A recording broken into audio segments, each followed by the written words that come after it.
Oi, gente, tudo bem? Como vocês estão?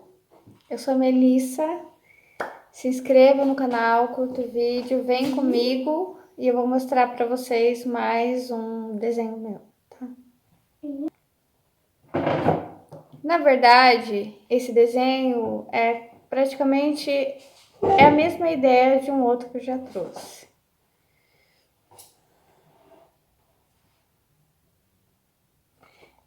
Pinto fetos assim não muerem, né? Que é um retrato da Frida Kahlo, né? E eu recriei a frase dela. Pinto fetos assim não muerem. E aí a minha mulher, né? Minha mulher aqui, a mulher, enfim, não sei se mulher, não sei que idade. Ela tem uns brincos, um par de brincos em que estão escrito life, vida.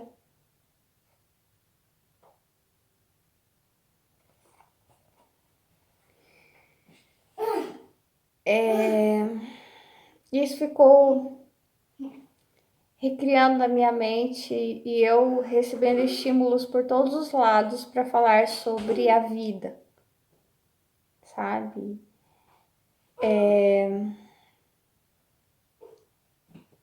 Primeiro eu senti muito no meu coração de mexer ali no armário para pegar mais um desenho, mais uma pintura para que vocês vissem. E aí eu peguei esse. Depois eu tive um outro estímulo que foi um brinquedinho hoje que vem junto com umas balinhas ou um ovo, né?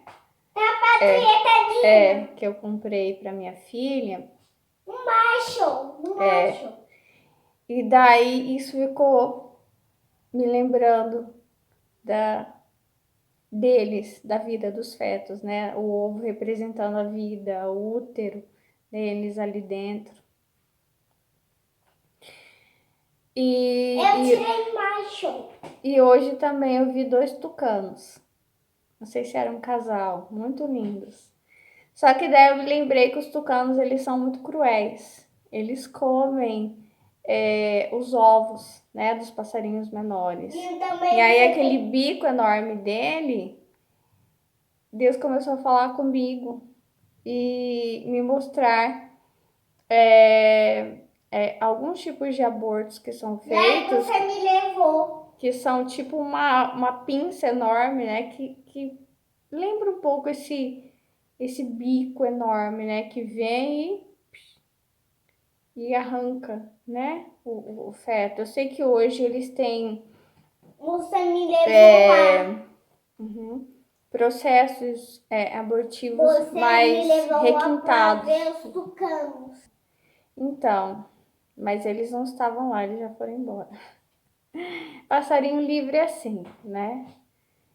Você vê, mas era para eu ver, né? Era para eu ver, enfim. E então eu sei que hoje eles têm processos abortivos mais sofisticados, né? Que são com aplicação de um ácido, né? Corrosivo. Então aplica e acho que o feto ele meio que vai se desmanchando, né? E aí, agora eu estava falando com Deus e falei assim, Senhor, eu tenho a sensação de que eu não deveria dizer para eles, não abortem, não façam isso, né? Parece uma coisa que eles já deveriam saber de pronto, já deveriam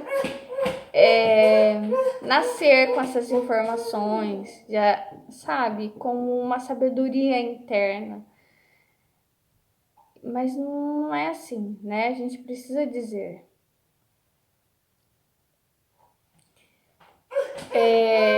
Por um tempo eu falava não aborte. Depois eu comecei a fazer alguns desenhos dizendo espere, sem dizer não aborte, mas apenas espere. E alguns outros eu dizia assim, não dependa da decisão dele, espere você. Eu de mulher para mulher falando, né?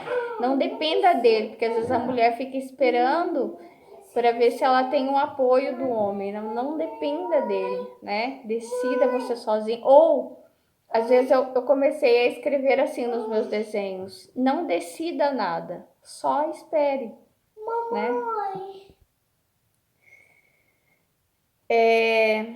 Daí, esse ovo, né, que é o brinquedo da minha filha, e Deus começou a me mostrar como se fossem vários ovos descartados, né? Eu vou te mostrar. Daí só que em vez de ter um brinquedo, que é um brinquedo tão simples que, ó, eu não compro de novo. Ela gostou muito, que bom, mas eu não compro de novo.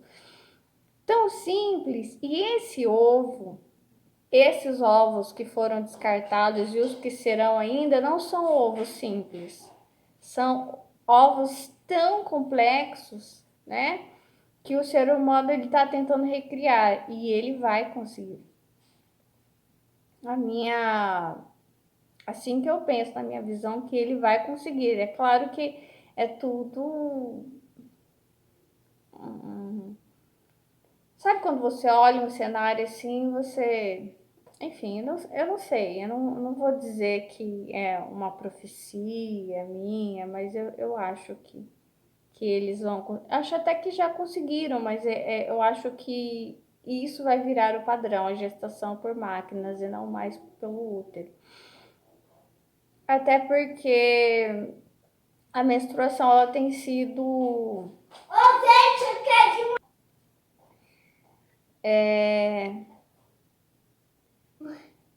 você começa, eu acho assim, que a sociedade começa a atacar o processo natural, né?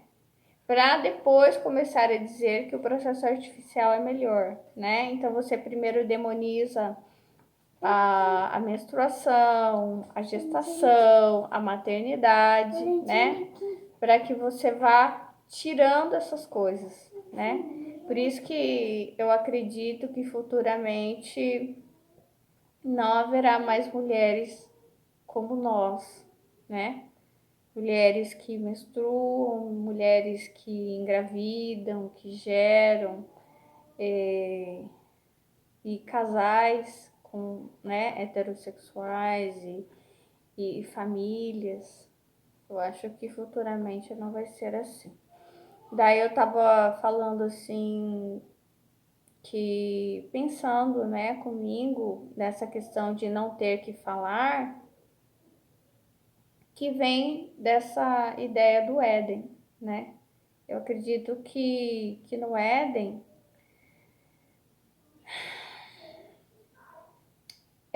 Adão e Eva, e não só Adão e Eva, as outras espécies também sabiam internamente tudo que podia, o que não podia ser feito. Eu acredito que depois do pecado, de alguma forma parece que a nossa vista foi fechada, nossa, sei lá, visão espiritual, alguma coisa do tipo.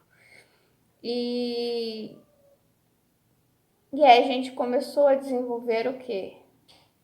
O raciocínio, a gente começou a ter que buscar a sabedoria e tentar buscar meio que adivinhar o que é certo, o que é errado, em relação a tudo. Enfim, em relação a todas as coisas, né? Em relação, por exemplo, ao conhecimento do jardim, que seriam as plantas, que planta que é essa, o que é venenoso, o que não é, sobre todas as coisas, né? Eu tive um estado de quase morte, ou um estado fora do corpo, em que quando você acessa, você tem a impressão que você tem um acesso imediato a um conhecimento que não é por livros.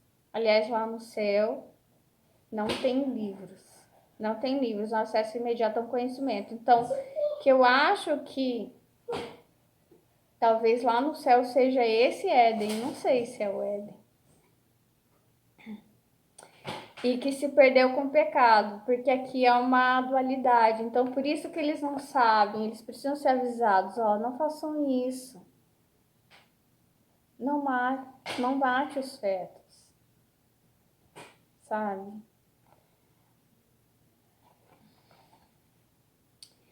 E aí Deus começou a me mostrar, porque eu fui fazer as pintinhas, né? Que a minha filha tá de caipirinha.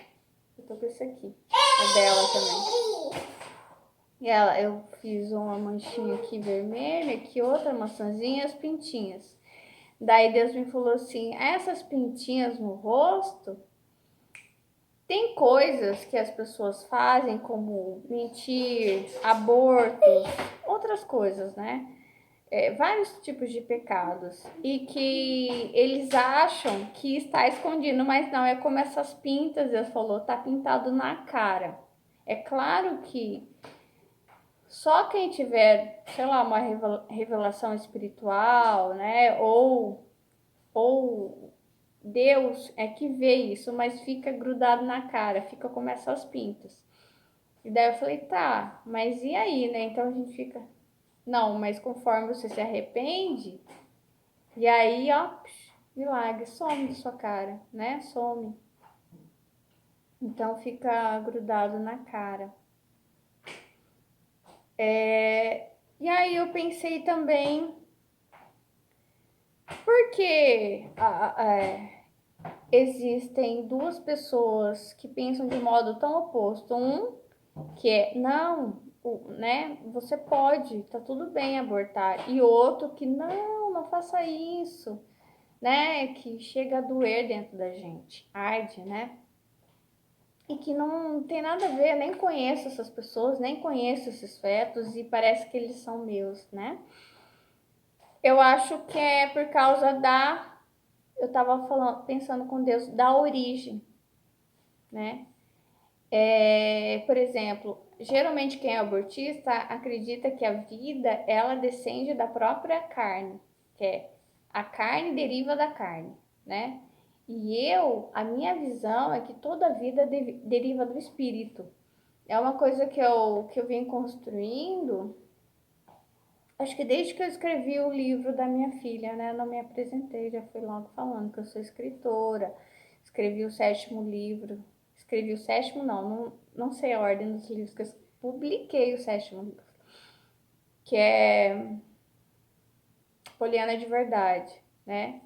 E daí ao escrever o livro, eu cheguei a uma expressão, Jesus de verdade, e cheguei a uma conclusão de que não só Jesus descende do Espírito, mas que todos nós. Então é por isso que eu sou contra o aborto. Então é como se ao abortar uma criança, o feto, você estivesse abortando o próprio Jesus, o Filho de Deus, como se você estivesse apagando uma luz, né, que Deus acendeu, como a luz, a candeia, né, a luz e sal no mundo. Você tivesse colocando um sal, aquele sal ele salga a comida de alguém, mas você joga no chão e pisa sem dar oportunidade. E então é por isso, quem acredita que a carne descende da carne, tá tudo bem, né? Diz que a carne não vale nada, né? Mas se você acredita que essa pedacinho de carne que nem se enxerga às vezes ainda, descende do espírito, aí vai ser uma pintona na cara, né? Vai ser um pecado bem grande. Então, enfim, e eu acho que eu tenho observado, que eu quero colocar aqui para vocês no final. Olha mais um pouquinho.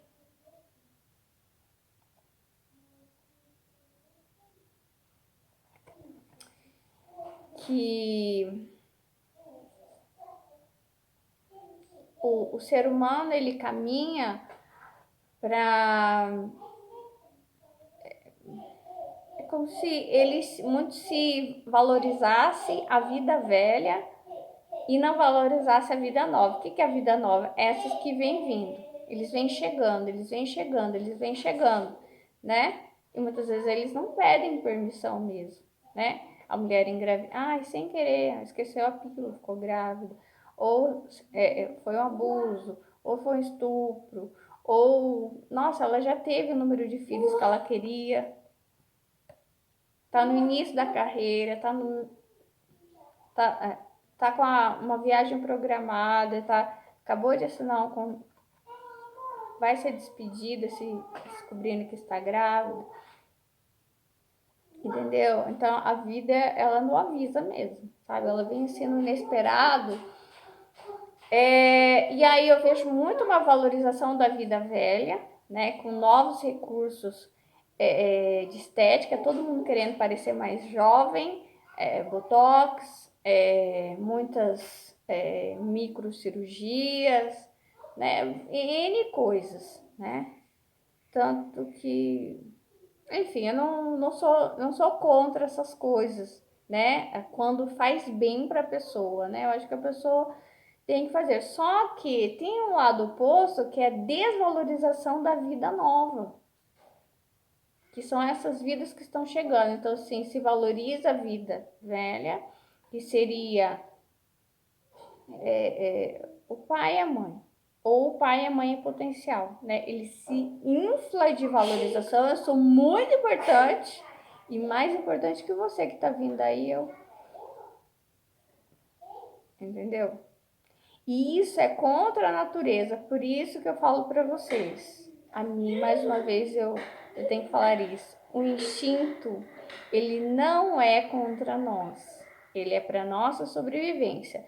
O instinto de proteção para as vidas novas, que é para os filhotes, né? Vou colocar assim, os filhotes de todas as espécies, isso é importantíssimo, é o que gera a continuação da vida, né? Então, assim, quando você valoriza muito o pai e a mãe de uma forma exacerbada, fora do normal, e começa a desvalorizar as vidas que estão chegando,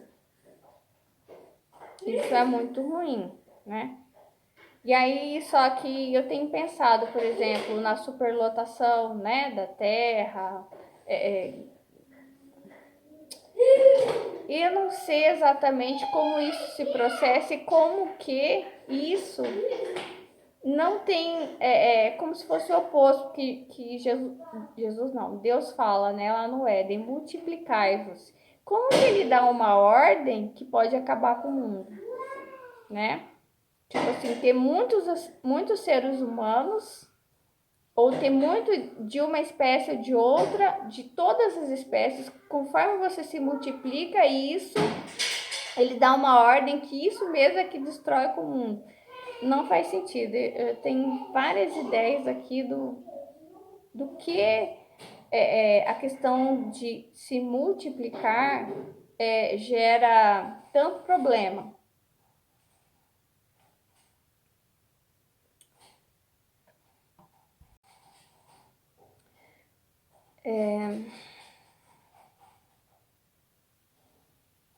Uma das coisas pode ser o fato de que nós vivíamos menos. Eu não sei se é isso, né? Que antes a gente vivia bem menos, né? Hoje tem muita intervenção para salvar as vidas, para a gente viver muito mais, não sei se é isso. A artificialidade também gerando muito lixo, gerando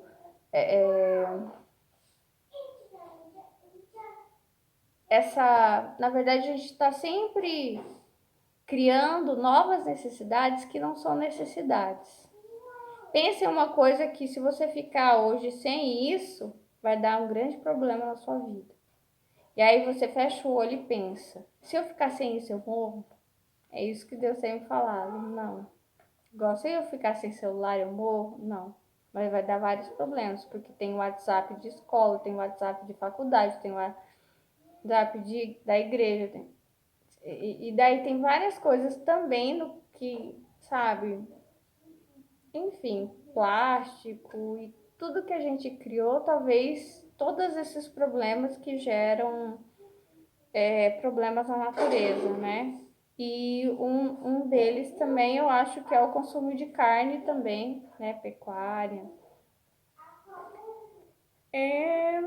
Não sei exatamente, mas sempre que eu começo a pensar em habitats fechados, sem intervenção do ser humano, como florestas, onde não há seres domesticados, parece que lá eu não encontro, como eu falo, conflito, né? Problemas deles, tipo assim, eles podem se multiplicar à vontade, que não dá problema de falta de alimento, né? Que é o que fala, vai faltar alimento, vai faltar água para o ser humano, porque ele se multiplica demais.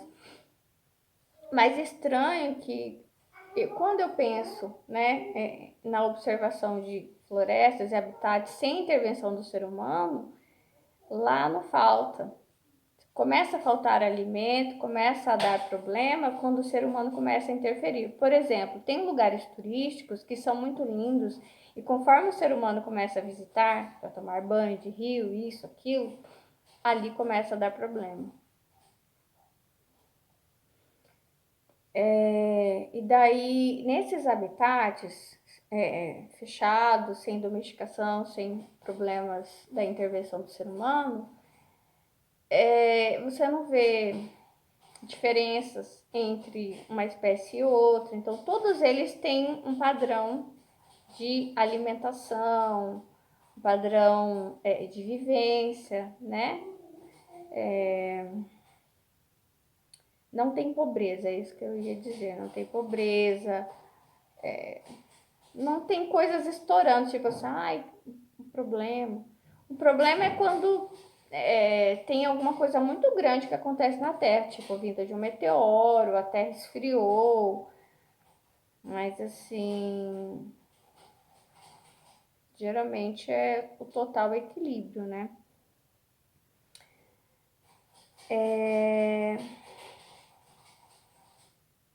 Enfim, daí eu fico pensando, meu Deus. Tem gente que fala que a gente é a doença do mundo, né? Então, não sei. Então, assim, eu tenho entendido que viver mais, a sofisticação, cada vez que a gente quer mais conforto, a gente quer viver mais, a gente quer segurança, isso também impacta. Mas será que a gente também não consegue viver sem essas coisas, né? E aí, outro dia eu fiquei pensando também, nossa, o Éden parece um lugar tão perfeito, tão tranquilo. E aí,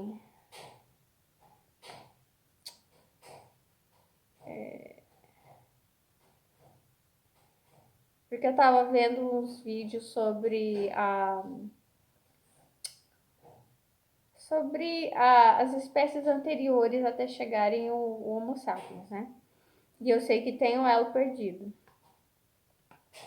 E é muito estranho que a gente fale, que a gente tenha, né, a gente escreva, que a gente tenha um raciocínio e que a gente manipule todas as outras espécies, né? Porque dentro existe uma coisa que é a cadeia alimentar, né? Que isso quebra um pouco o equilíbrio deles. Então, assim, não é algo tão bonito. A gente vive muito porque a gente está fora da cadeia alimentar, né? A gente vive dentro de lugares fechados. Tem a história, minha filha gosta muito dos três porquinhos. É parecido como se nós fôssemos esses três porquinhos. Então, nós vivíamos dentro de casas, né, de tijolos, fala que é o terceiro porquinho. E nós vivemos bem seguros aí, né? Os animais selvagens não chegam até nós. Na verdade, nós é que chegamos até eles. Hoje é proibido, mas antes não era proibido, né? Tinha caça, né? Nós pescamos, nós temos, nós comemos quase todos os animais, né? Quase todas as espécies. Então estamos fora da cadeia e a gente, a bel prazer, entra e pega qualquer espécie que a gente queira pra gente né, se alimentar. Só que com essa liberdade também gera desequilíbrio, né? Porque antes, por exemplo, o ser humano ele tinha que fazer muito esforço para ele conseguir um alimento, para ele levar para o grupo dele, para ele levar para a família dele, e ele ia ficar um tempo ali. Mas mesmo assim, o ser humano acabou com os mamutes, né? Com várias espécies e começou a comer demais, né? Eu acho que esse que é um problema, né? O consumo, talvez seja um pouco isso também, muito consumismo, né? Consume demais. E aí, porque tem um consumo muito elevado, também tem um trabalho muito elevado para dar conta de toda essa demanda. E como tem um trabalho muito elevado, as pessoas sempre ficam cansadas, estressadas, produzem muitas coisas e as pessoas vão tendo cada vez mais a sensação de que elas têm mais necessidades, vai aumentando o lixo e vai desvalorizando a vida e colocando mais valor nas coisas, né? Por isso que começa a surgir também essas bonecas, né? Como filhos também. Eu não sei. Enfim, eu queria passar um pouquinho de tudo isso para vocês.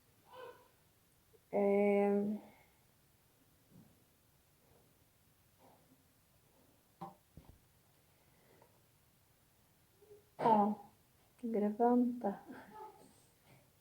Eu pensei o seguinte, que o pecado do Éden é do conhecimento do bem e do mal, né?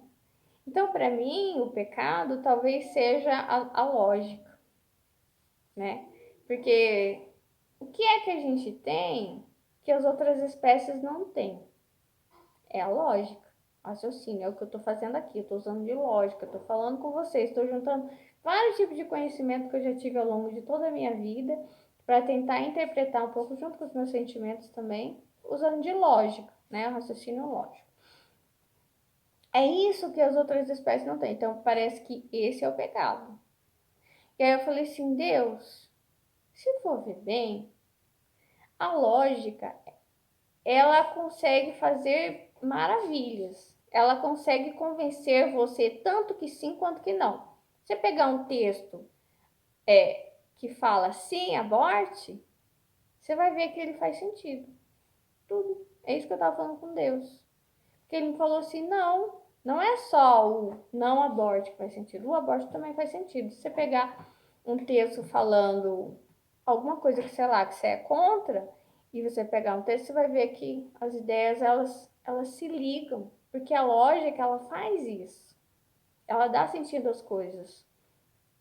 E não é assim que a gente decide o que é certo e o que é errado, sabe? Quando eu estive na nuvem, pelo menos, que era quando eu conheci o meu espírito, eu acho que o meu espírito estava junto com Deus, era amor, era sentimento, totalmente amor.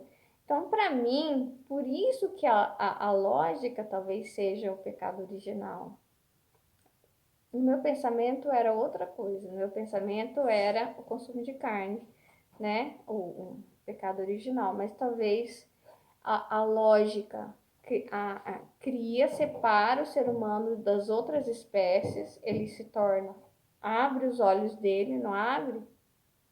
E ele passa a começar a raciocinar e discutir com Deus. Você falou que isso não pode, mas eu posso. Você falou para eu comer só frutas, legumes, raízes e as outras espécies, nós não vamos, nós vamos ampliar. Você falou pra eu ter só uma mulher, ó, lógica. Não, eu vou ter mais. Vou ter 2, 3, 4. Você falou não. Enfim, aí ele vai, entendeu? Porque o discurso, ele faz sentido, seja o que você quiser escrever de mais absurdo, ele vai fazer sentido. E você acha fonte para tudo, entendeu? Para tudo você consegue fonte, você consegue um bom texto. Porque eu, desculpa, eu pensei assim, não é possível. Os alemães, eles não são tão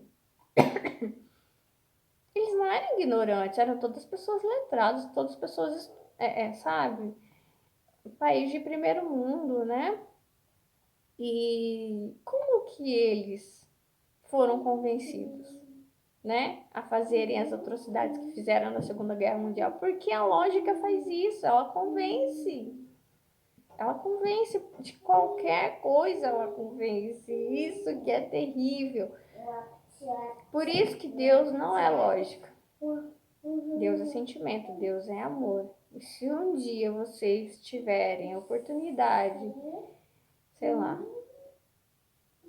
de terem um estado fora do corpo, um estado. Se vocês tiverem uma experiência com Deus como a que eu tive, vocês vão ver que é sentimento, que é puro amor.